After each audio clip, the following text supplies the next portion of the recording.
up, though? This is your boy Beezy here for another Dead in Hip Hop solo review. Well, technically not solo, but I'm got my man Myke Ctown here with me. Do the Oddisee, the Good Fight review. I know a lot of y'all been anticipating pretty much me to review this for some reason, but I'm glad to see that y'all wanted the crew to do it. But unfortunately, get y'all solo review. Got me and Myke, pretty much the two best reviewers in Dead in Hip Hop.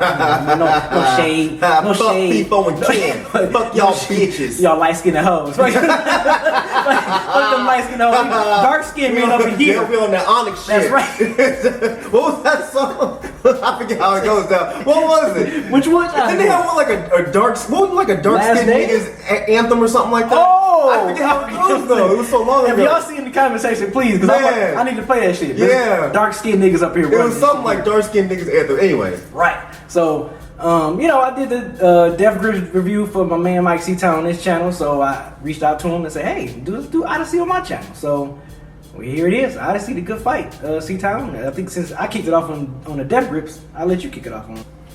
Yeah, so I mean, I've been keeping up with Oddisee for a while.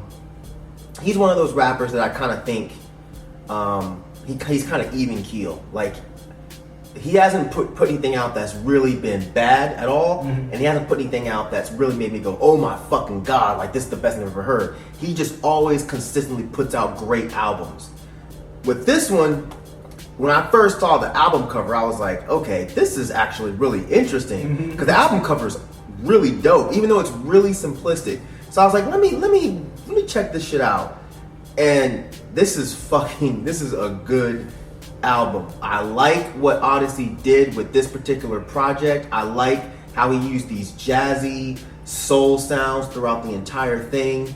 I like how he made this a real, it's a diverse album, but it still keeps like a central mood to it. Because like you have the really jazzy jams like That's Love, but then you also have the more traditional hip-hop-ish sounds like with A List of Withouts.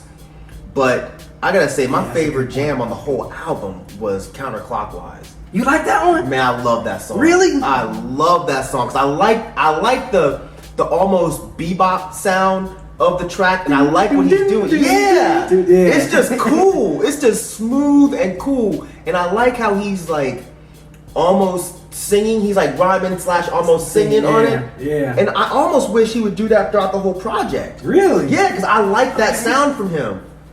Like, he's okay. So the thing about Oddisee though is like he's one of those dudes he's more known for his production than him being like a crazy MC. I agree. I agree with you on that one. So when I put Oddisee on, I'm mostly paying attention to the beats. Now Oddisee he sounds great. He's definitely a dope MC. It's just he's not saying anything that's out of this world that's making me go, oh shit, this motherfucker just spit. Right. So when I hear Counterclockwise, I'm like, okay, I like what he's doing because he's doing something a little bit different with his vocal styles and the production style. It was something I was like, man, I've never heard this from Oddisee. Me either. Production, so yeah, I thought Counterclockwise was dope. Counterclockwise was a good ass song. Want Something Done, second fucking track. It wasn't necessarily a new concept, but I like what he was talking about and the way he was putting it. The one that's mostly about the kind of the state of hip hop and people putting out. He has a line something like, "Oh fuck, you put out music that's abusive to us." What does he say? Yeah, you put out abusive to us. Glorify music that abuse us, treat us, that threat to us, but you got a message in your music. It's collecting dust, yeah, right? Yeah. So I mean, again, that's not anything that's super different, but it's cool that I still think it's cool that he's still talking about this stuff. He sounds like he's one of those rhymers that he sounds like he has content throughout just about every song, but he doesn't sound preachy, he doesn't sound whiny, he's not beating you over the head with anything, but he's still one of those dudes that wants to make sure that you know that there's a message in his music. And it's not just that song, even on Belong to the World, which was another great track.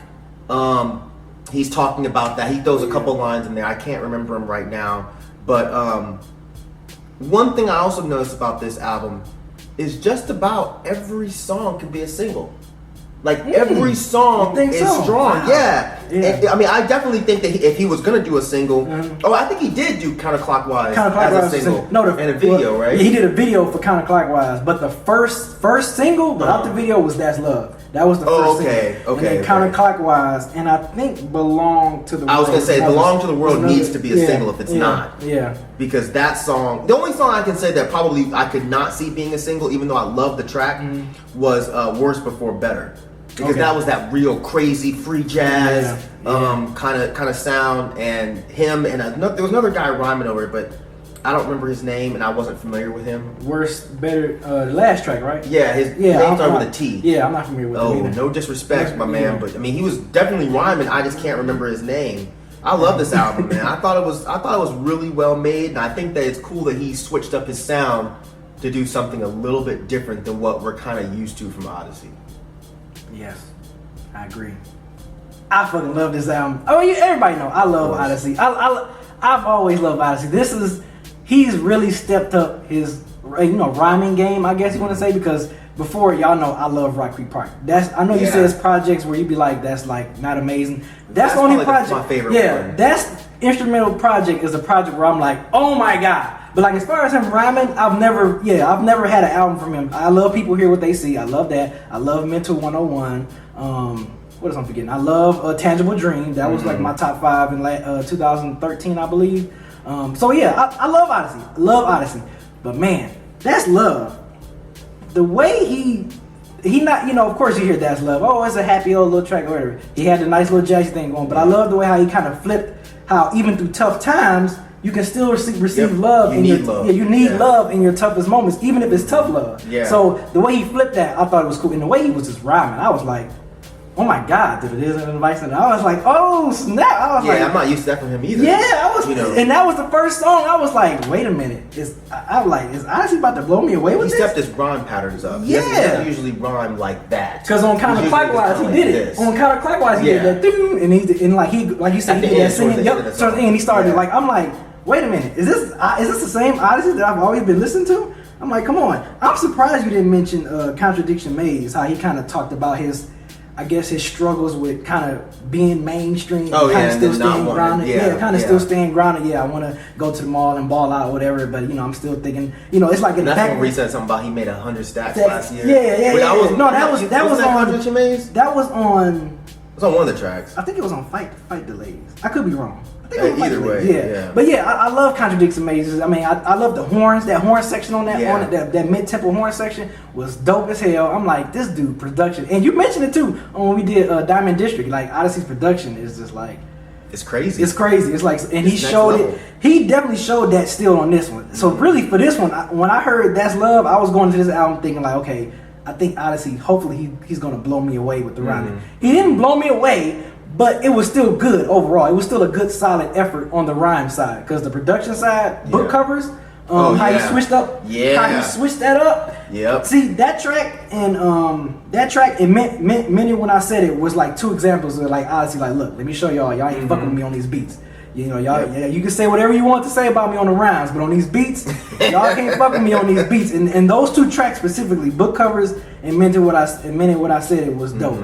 I think Flight Delays, I wish that was actually a little longer. That was like a little interlude. He just kind of like rhyming. It sounded like he was at the airport rhyming before he get on this flight or whatever. Was that the real minimal beat? Or was that, it was a real minimal beat. First choice. It was real minimal beat and it was quick. And I was like, man, I wish that would have been long because I like what he was gonna do. Do something with it. List of Withouts, I think you said it. That was a good kind of like a boom bap bam hip hop ish type of beat. I guess. Yeah. I guess that's the most hip hop ish type beat. Absolutely. That was on here, but. I can go on about his production style, man. The production style is always what grabs me into an Oddisee album.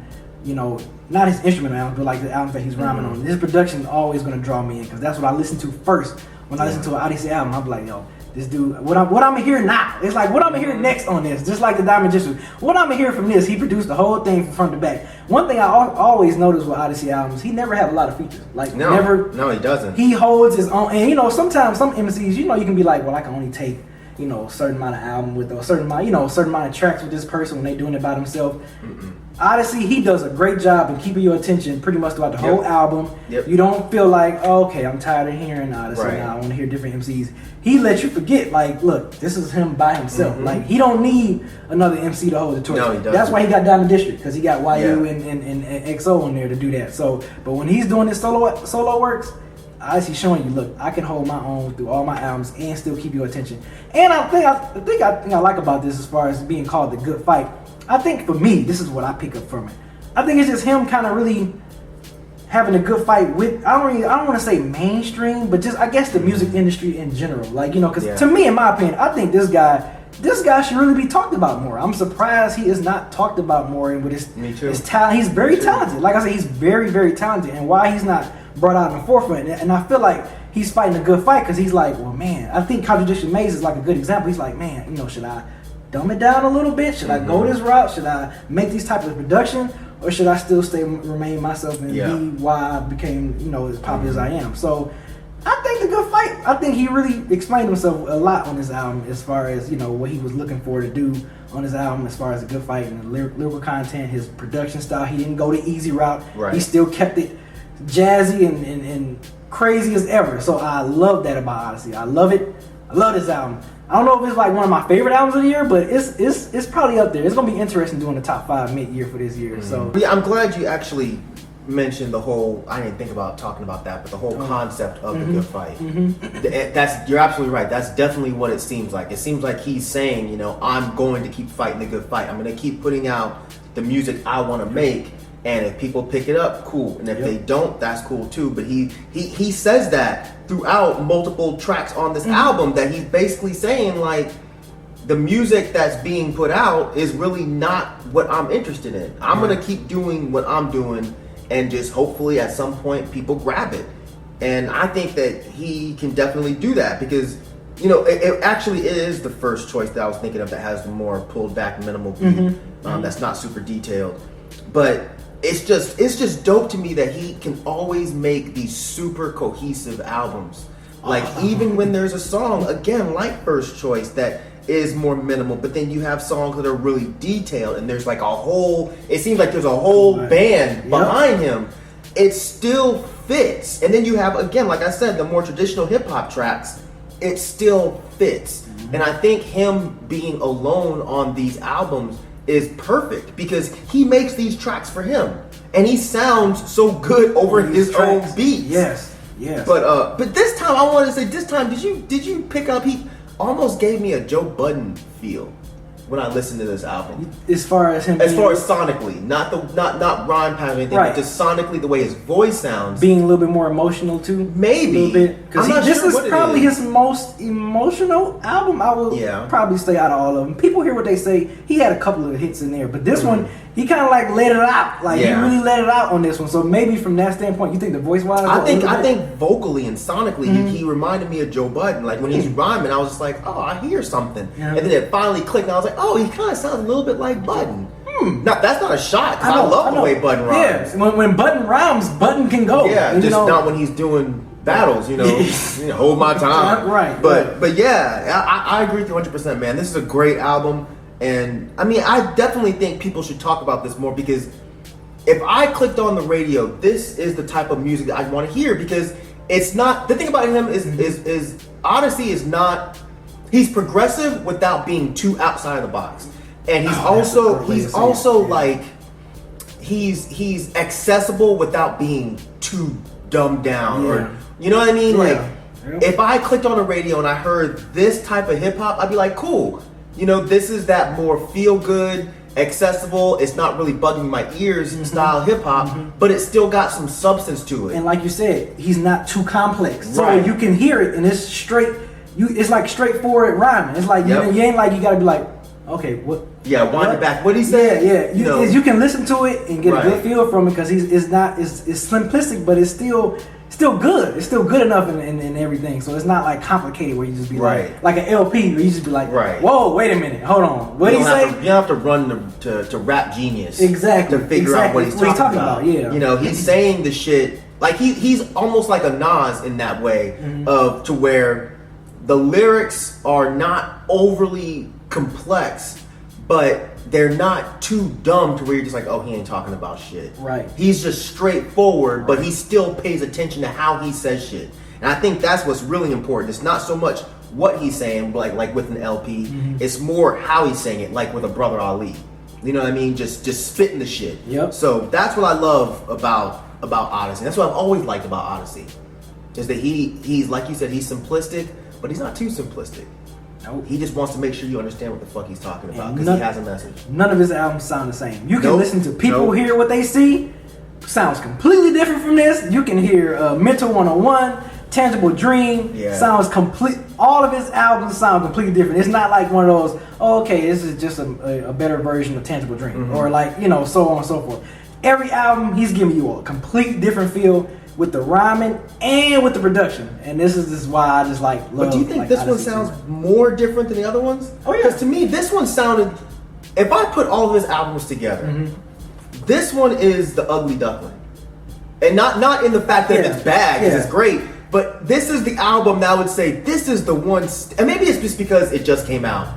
And I've only been sitting with it for like 2 or 3 weeks, but production wise, I tend to agree with you a little bit because production wise, he did kind of go there. He went as far as like on that eclectic jazz type of style. He went there, and I think which is why I love Rock Creek Park so much for being an instrumental album because he didn't stay, you know, the usual Oddisee I knew. He kind of went there on that jazzy eclectic type of style. This one he kind of went there a little bit too because he didn't play as, I ain't gonna say safe, but he didn't do that Diamond District. It didn't sound Diamond District-y. You know what I'm saying? Not at all. So it was just kind of like, you know, contradicts the maze. I'm like, wow, he got horn sections up in here. Like, oh my god, like this is crazy. You know, and that's love. I'm like, oh my goodness. And the other, what's the other one that he had? I'm just like, oh my god, like this production is like out there. I'm like, okay, honestly, but it's still good though. It's not like one of those things I'm saying it's good because he went out there. You can still go out there and it be bad. It's Absolutely. Just, he went out there and he succeeded in what he did. He took a chance and he succeeded. And I think he stayed into toward the genres that he's used to doing too. So he was able to still kind of go out there, but still be like, okay, I'm comfortable. Look, and you can tell he don't sound out of place at all. He don't sound uncomfortable or anything. So I think that's another thing that pulled me in because he didn't sound uncomfortable. You can tell when the MC sounds a little uncomfortable in the music. Like he doesn't really know what he's doing. And it kind of turn you off a little bit, like, I don't know if this kind of, but he sound very comfortable. I love it. I love this album. You know, I'm glad Myke Ctown was able to sit in on me on this review. This is awesome. This is great. We gotta do more collabs, you know, because you know we the best 2 reviewers on Dead Hip Hop. That is true. That is you know true. What I'm saying? Dark skin motherfuckers run Dead Hip Hop. Dark skin, dark skin on you hoes. You know what I'm saying? You are dark skin, Rod. No matter what the fuck you say. With your black ass. And Ken, get your hybrid ass on nowhere. You a light skinned motherfucker. You think you hybrid, but you light skinned. We already know what people is, but Ken, you ain't with us. You ain't the dark skinned brother. Nope. You the light skinned motherfucker. Get your hybrid ass on. But yo, this your boy Beezy. Another solo review. Thank y'all for watching. Make sure y'all subscribe. Make sure y'all subscribe to his channel as well. Subscribe to Dead Hip Hop. Everything. We got the mixtape NC Dangle Balls, BZ 430 mixtape coming soon. So Baywatch, you know what I'm saying, for the summertime. You know what I'm saying? Watch for that shit for the summertime. It's gonna be the soundtrack to bikinis and thongs. That's right, niggas. We taking Cisco shit to another level on these hoes. You know what I'm saying? Appreciate y'all watching.